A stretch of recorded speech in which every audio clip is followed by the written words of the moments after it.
Então, continuando, quando a aula se encerrou, a gente falava dos profissionais do ramo. Então, nós vamos falar um pouquinho sobre o enólogo, o enófilo e o sommelier. Então, no mundo do vinho existem profissionais que desempenham as mais diferentes atividades. Conhecida é a importância dos enólogos, profissionais preparados em escolas superiores ou faculdades na arte da elaboração do vinho. Eles são extremamente importantes da cantina para dentro. Porém, é inegável o papel relevante que desempenham os enófilos, os amantes do vinho, aqueles que, em definitivo, cumprem a função sublime de consumir o que os enólogos fazem. Então, o enólogo é o profissional responsável pela elaboração do vinho. A rigor, também é um enófilo por gostar de vinho. Então, dentre os profissionais envolvidos, além do profissional que produz a uva, do agricultor, do viticultor, nós temos os responsáveis que vão agir a partir da colheita da uva. Então, colheu a uva, mandou para a vinícola, aí começa o papel do enólogo. As legislações específicas de todos os países estabelecem os níveis de preparação e o título que devem ter os profissionais que são responsáveis pela elaboração dos vinhos e derivados. No Brasil, a titulação, a titulação necessária para se trabalhar como enólogo é uma formação em escola superior reconhecida pelos órgãos ou uma escola internacional, desde que o certificado seja revalidado aqui no país. Então, existem essas duas opções, ok? O enófilo é a pessoa que gosta de vinho, é o apreciador de vinho. Então, algumas pessoas confundem o significado das duas palavras, do enólogo com o enófilo, né? O enófilo tem um sentido mais amplo e significa pessoa que gosta de vinho, mas que não tem responsabilidade sobre a sua elaboração. Então, assim, o profissional enólogo ele é responsável pela produção. O enófilo é o consumidor de vinho.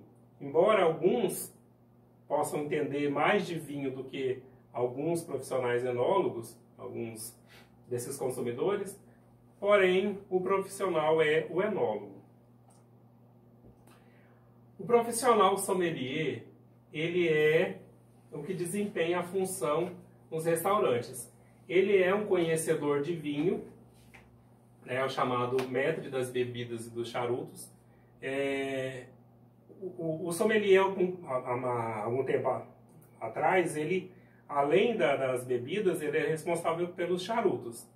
Então, como veio a lei de proibir fumar nos ambientes de restaurante, então ele meio que deixou de exercer essa função. No entanto, como existem locais onde pessoas com um poder aquisitivo maior vão para beber e fumar charuto, então eles provavelmente devem ter um profissional sommelier nesses ambientes.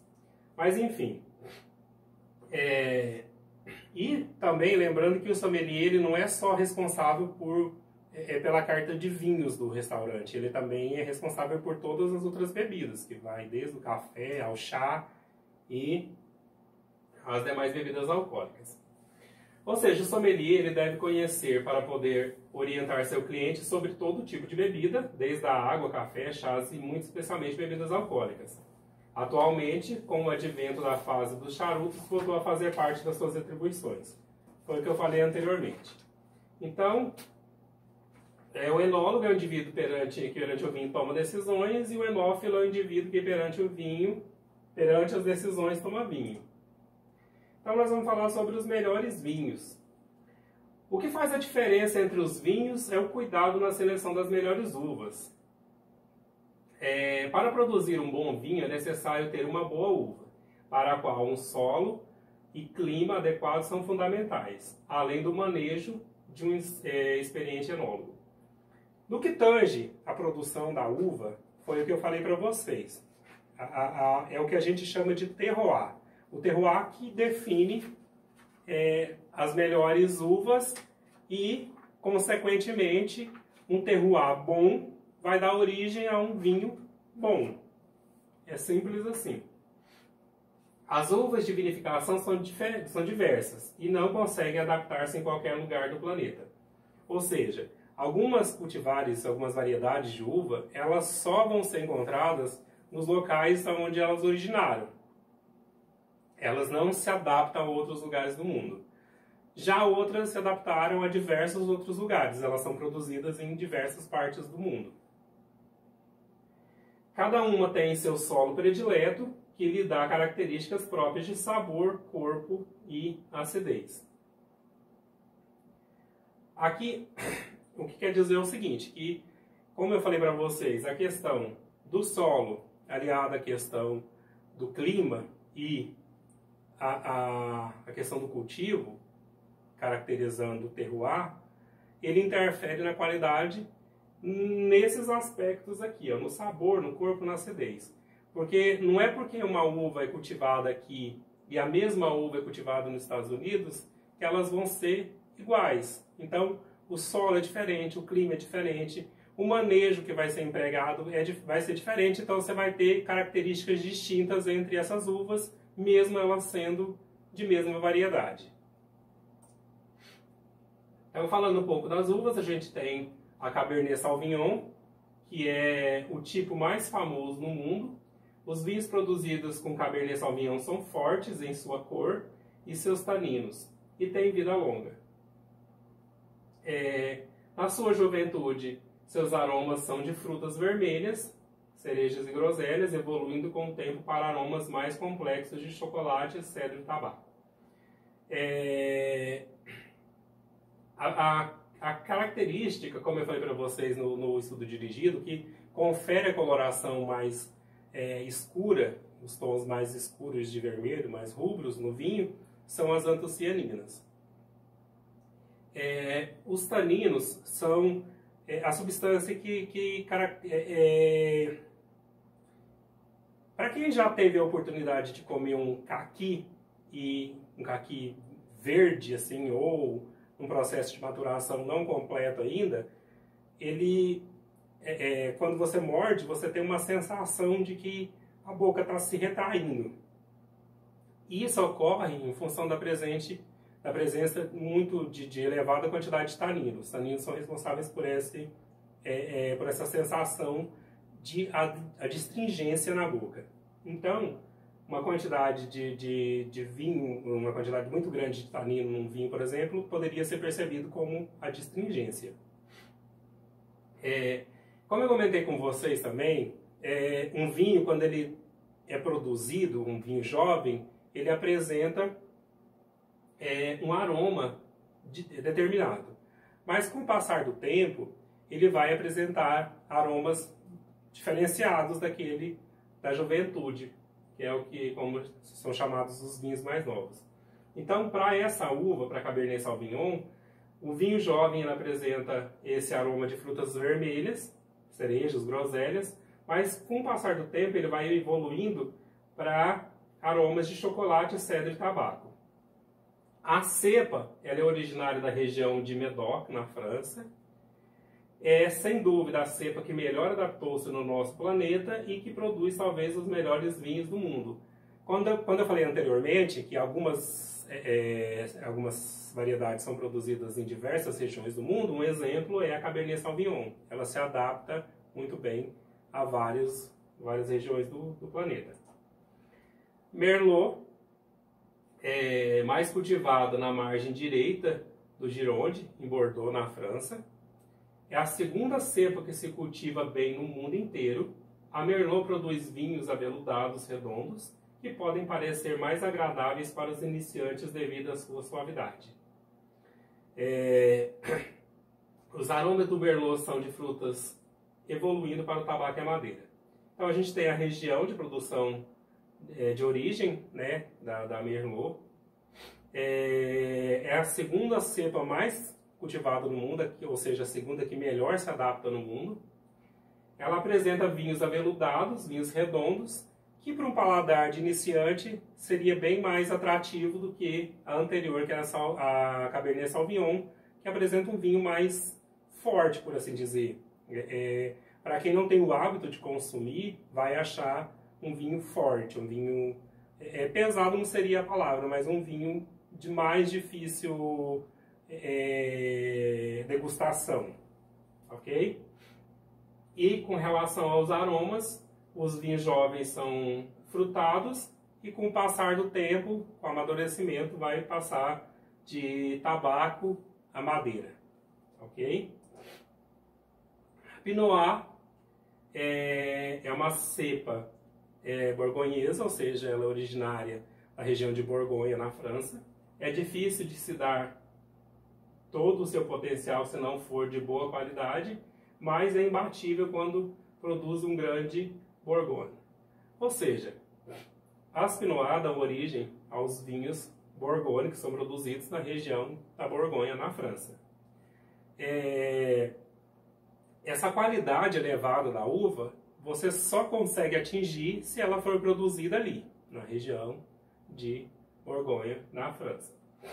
Em outras localidades, por mais que você consiga produzir, a uva não vai dar o seu máximo para produzir o vinho de qualidade. Possui uma cor muito brilhante e aromas perfumados de frutas vermelhas, evoluindo para aromas de mato, animal e alcaçuz. Então, mais uma vez, você tem vinhos frutados, um vinho jovem frutado, produzido a partir da Pinot Noir, mas que evolui para um aroma de mato, ou animal, ou alcaçuz, ou gradativamente por todos eles. Syrah, tradicionalmente da região francesa do Rhône, é plantada com sucesso fora da Europa, especialmente na Austrália, sob o nome de Shiraz. Produz vinhos densos, estruturados, encorpados e bem aromáticos. Então, mais uma vez, é uma cepa que tem origem na Europa, mais precisamente na região do Rhône, na França. Ele é plantado com sucesso fora da Europa, principalmente na Austrália, cujo nome ela é cultivada sob o nome de Shiraz, na região da Austrália. E os vinhos produzidos com a uva, eles são vinhos densos, estruturados, encorpados e bem aromáticos. O conceito de vinho denso, de vinho estruturado, encorpado, a gente vai aprender assim que a gente começar a ver a parte de degustação, tá certo? Então a gente vai entender o que é um vinho estruturado, um vinho encorpado e um vinho denso, tá ok? A próxima uva é a Malbec, ainda dentro das variedades tintas, né? É considerado na França como uma casta de qualidade inferior, mas que se deu muito bem nas regiões da América Latina, especialmente na Argentina. Produz vinhos de boa qualidade, com taninos rústicos, capazes de oferecer vinhos finos, se forem cuidadosamente produzidos e envelhecidos. Ou seja, é uma uva de qualidade inferior, considerada de qualidade inferior na Europa, mas que na Argentina produz ótimos vinhos. Só que demanda certos cuidados para que você tenha um vinho de melhor qualidade, cuidados tanto na produção quanto no envelhecimento. A questão dos taninos, como eu falei anteriormente, tanino tem a ver com a astringência, então deve-se ter muito cuidado com a produção desses vinhos para que não se tenha essa sensação de astringente na boca. A Chardonnay, que também é originária da região de Borgonha, na França, e agora a gente já está falando de variedades brancas para vinho branco, né? Produz os melhores vinhos brancos do mundo, é fácil de ser cultivada na maioria dos países produtores de vinho, por se adaptar a diversos climas. Dentre as cultivares brancas, as variedades brancas, ela é uma das que mais se adapta no cultivo fora da Europa. Seus vinhos são amplos e saborosos, apresentando um vasto leque de sabores. É a base da produção da grande maioria dos vinhos brancos no mundo novo. Ou seja, como ela já se espalhou para o mundo, grande parte dos vinhos brancos que são produzidos mundo afora são produzidos a partir da Chardonnay. Ok? Sauvignon Blanc, outra variedade branca, né? Ela é originária da região de Bordeaux, onde é misturada com a Semillon. Famosa na região francesa de Sancerre, produz vinhos de corpo leve ou médio, geralmente secos, menos harmônicos que a Chardonnay. A Nova Zelândia produz hoje um dos melhores Sauvignon Blancs do mundo. Ou seja, originária da Europa, mais precisamente da França, como todas as outras que a gente viu anteriormente, produz vinhos de corpo leve e médio, geralmente secos, e são vinhos menos harmônicos, menos harmoniosos do que os vinhos produzidos com a Chardonnay.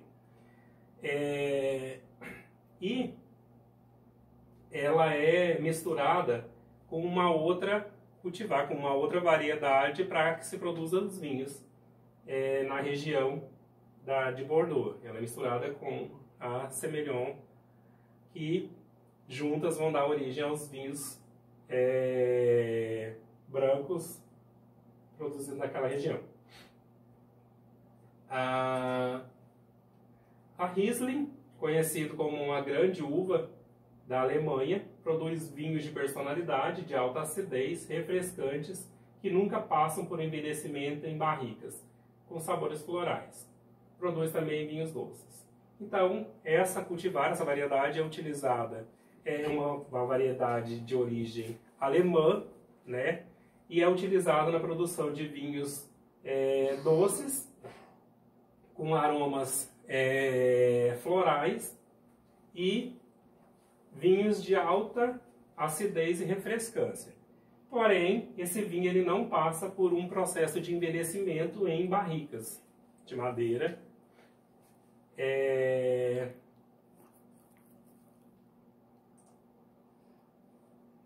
A uva Semillon, os grandes vinhos brancos de Bordeaux, especialmente o doce e famoso Sauternes, são produzidos a partir desta uva. O resultado é um vinho leve e agradavelmente fresco. Então, os vinhos, como a gente viu anteriormente, são produzidos vinhos brancos na região de Bordeaux pela junção da uva Semillon com a uva... vamos voltar um pouquinho aqui que eu já com a uva Sauvignon Blanc, tá ok? Então a gente tem a produção desse famoso Sauternes aqui, que é um vinho doce. Então os vinhos produzidos pela Semillon são vinhos leves e refrescantes.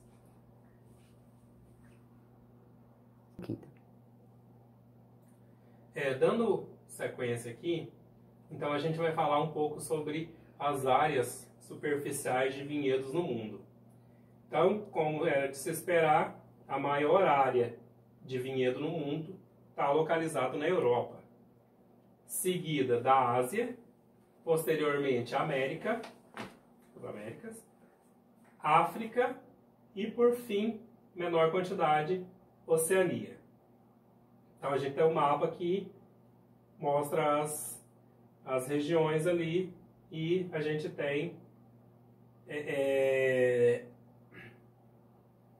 esse gráfico em pizza mostrando quais são os maiores produtores aí. Os maiores, não produtores, os maiores plantadores de uva, por assim dizer, as maiores áreas de vinhedos do mundo. Consequentemente, as maiores produções, as regiões de maior produção, assim, com maior percentual de produção, a gente tem de novo a Europa na frente, 50,2%, seguido novamente da Ásia. Então, lógico que seria se a gente tem uma maior área de vinhedo, então a gente tem uma maior quantidade de produção de uva. Então segue a sequência. Então a Ásia, Europa, Ásia, América, África e Oceania. Então a gente continua tendo essa mesma sequência. A questão agora é a produção mundial de vinhos. Então a gente tem agora, não segue mais a sequência que estava anteriormente entre a produção e a quantidade de área de vinhedos, mas a gente tem maior produção de uva na Europa, né, seguido da América, depois Ásia, Oceania e África, ok? O consumo mundial de vinhos, então, a gente tem a Europa, em primeiro lugar, 68,4%, seguido da América, Ásia, África e Oceania.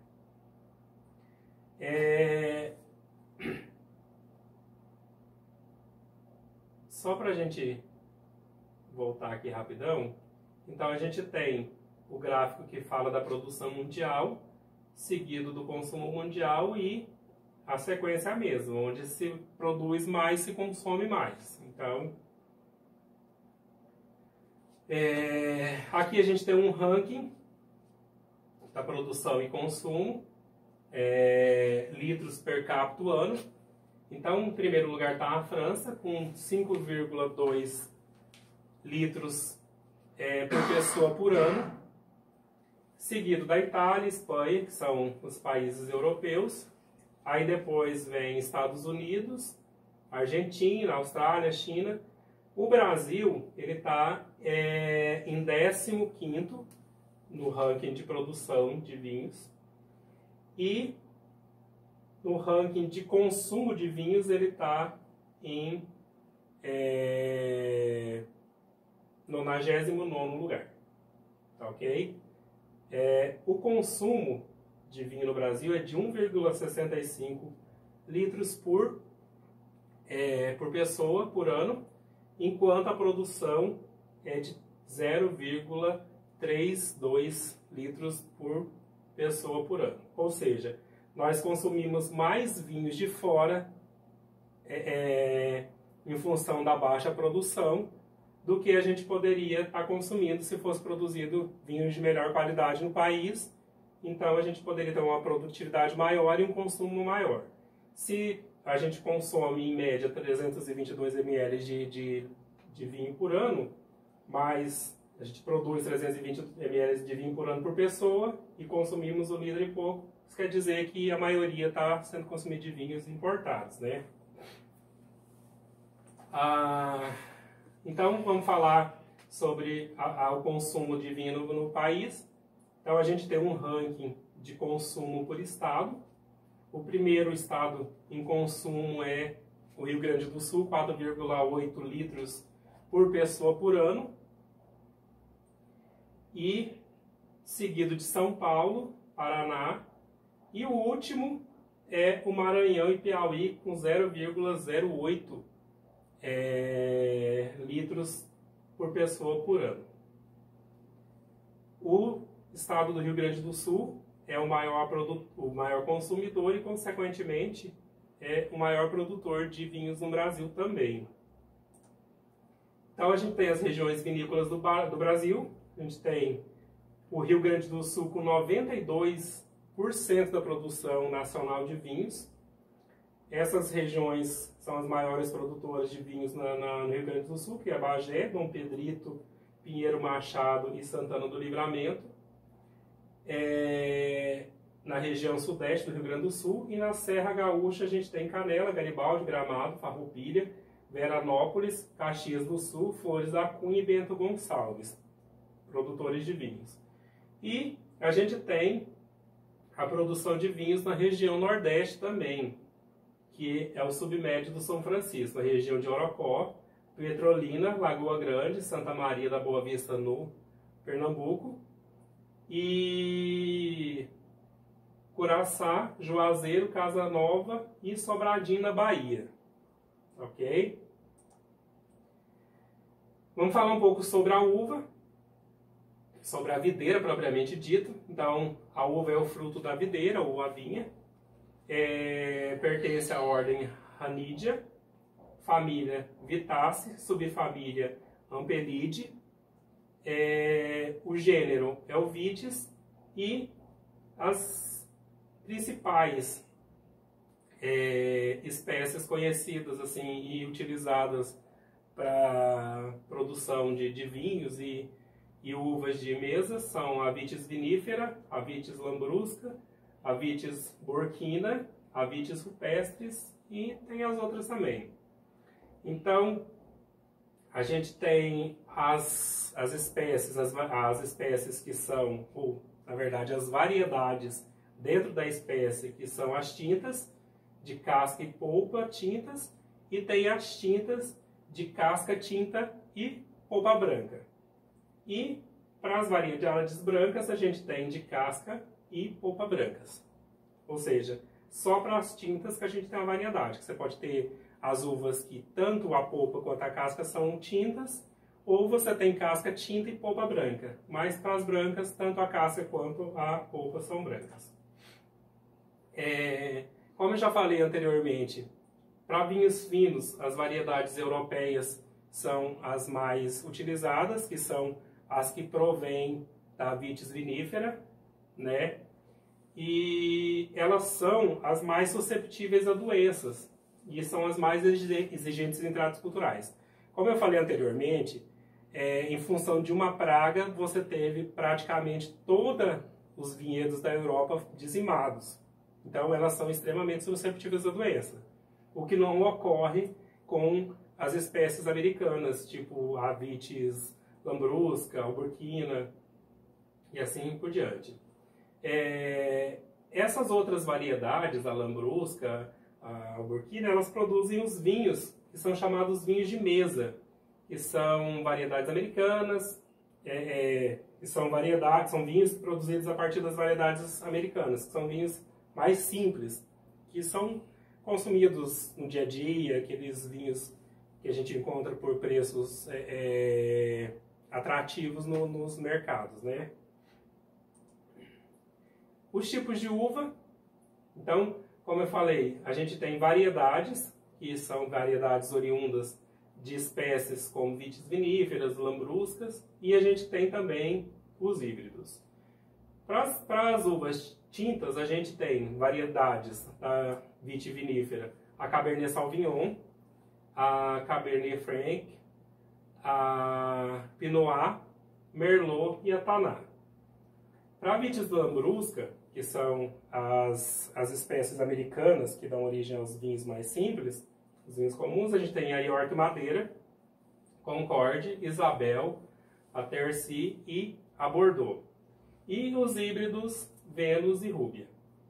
Para as brancas, a gente tem a Riesling, a Renano, essa alemã que eu não vou saber pronunciar o nome, obviamente, a Riesling Itálico, a Chardonnay e a Pinot Blanc. Aí, para Vitis lambruscas, as variedades brancas são a Niágara e a Cordec. E as variedades híbridas brancas tem a BRS Lorena, a Moscato e a Embrapa. Enquanto constituição, a gente tem o engaço, né, a composição da uva, ali, do cacho da uva, do todo ali, a gente tem o engaço, que é a parte herbácea, que são os talinhos ali, que possui 4 a 10%, que perfaz um total de 4 a 10% de toda a uva madura. É rico em água, resinas, minerais e taninos. São separados antes da fermentação por conta do que eu falei para vocês. A presença do tanino no vinho, ele vai acabar apresentando um amargor e uma distringência que não é o objetivo do vinho. Então, esse engaço ele é retirado antes do processo de fermentação. E a gente tem o grão ou baga, que é a uva propriamente dita. Então, a casca, que perfaz um total de 20 a 40%, sementes de 2 a 8% e a polpa, que é de 52 a 78%. Aí a constituição. Ainda falando de constituição, a gente tem a casca, ela é elástica, recoberta de camada de cera pruína, é rica em antocianinas e contém taninos. Como eu falei anteriormente, são as antocianinas que conferem a cor avermelhada à uva, né, ao vinho. Então, a presença das antocianinas nas variedades tintas é que deixa o vinho vermelho. E os taninos, como eu já falei anteriormente, são substâncias que podem apresentar um sabor amargo ou adstringente ao vinho. Então, muito tanino não é interessante. As sementes, que é de 1 a 4 sementes por cada baga de uva.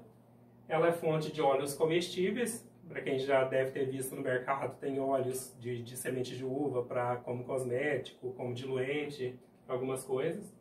São ricas em resinas e também contém taninos. Com relação à polpa, a gente tem a composição da polpa.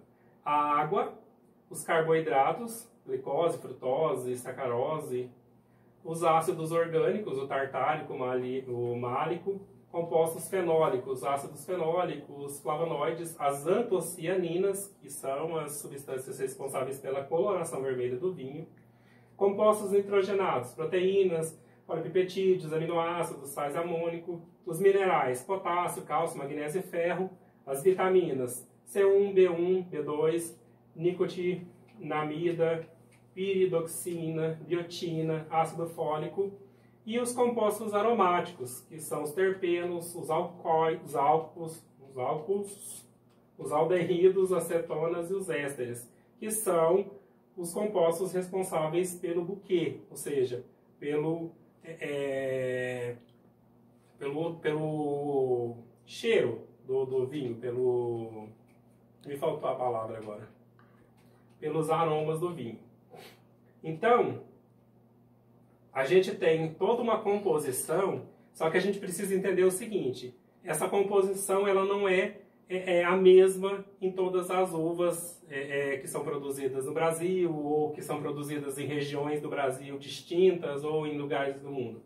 Então, a variedade, o grau de maturação, as condições edafoclimáticas e as condições de processamento, elas vão interferir nessa composição da polpa. Ou seja, basicamente a gente tem esses compostos, porém em quantidades variáveis em função dessas questões aqui embaixo. Ok? Gente, é isso. Muito obrigado. Até a próxima.